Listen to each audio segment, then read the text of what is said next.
il ne veut pas avoir une partie de sa vie.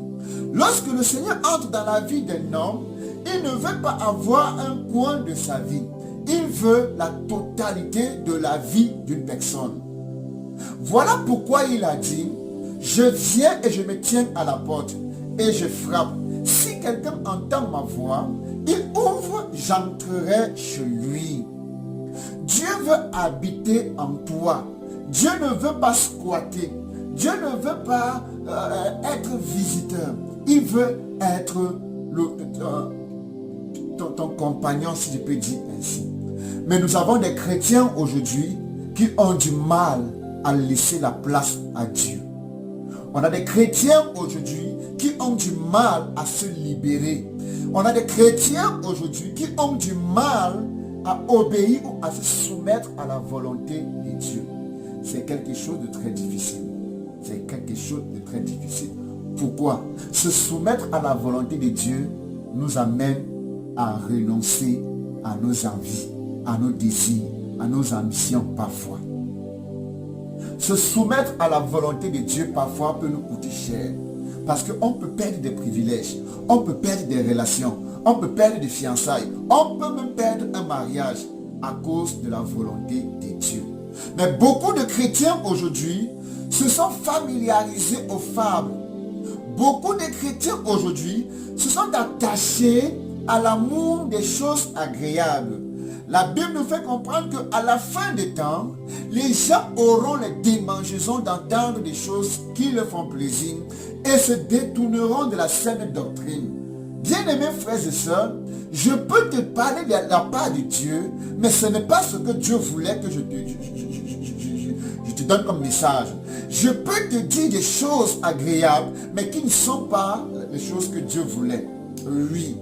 Nous pouvons voir dans le livre des Actes des Apôtres, cette femme Lydie qui prophétisait, mais qui n'était pas enfant de Dieu, mais elle avait un esprit de divination. Alors lorsque les apôtres passaient, cette femme s'est levée et elle a dit, écoutez ces hommes, ils sont des hommes de Dieu, ce qu'ils annoncent est vrai. Elle a dit la vérité. Mais les apôtres se sont retournés et ont chassé l'esprit de Python qui était en elle.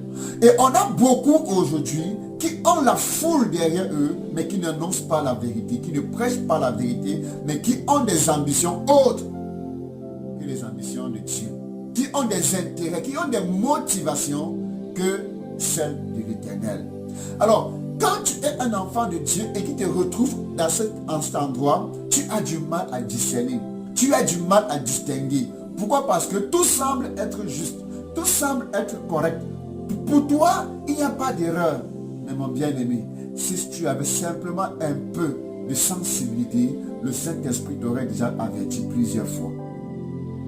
Et la Bible est claire en nous disant que la séduction va grandir au point que les infiltrés iront même jusqu'à séduire les élus, s'il était possible.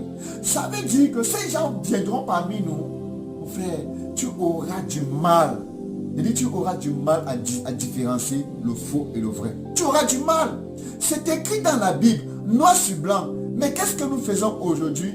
On est plus conscient des difficultés de la vie.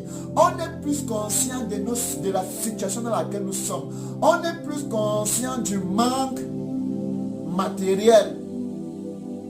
On est conscient de ces choses-là. Oh non, franchement aujourd'hui, on ne gagne plus rien. Aujourd'hui, les prix ont augmenté. Aujourd'hui, le loyer a augmenté.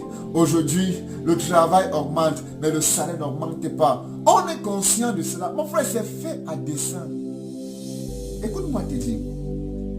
Si tu regardes le monde avec tout ce qui se passe, je peux te faire cette promesse.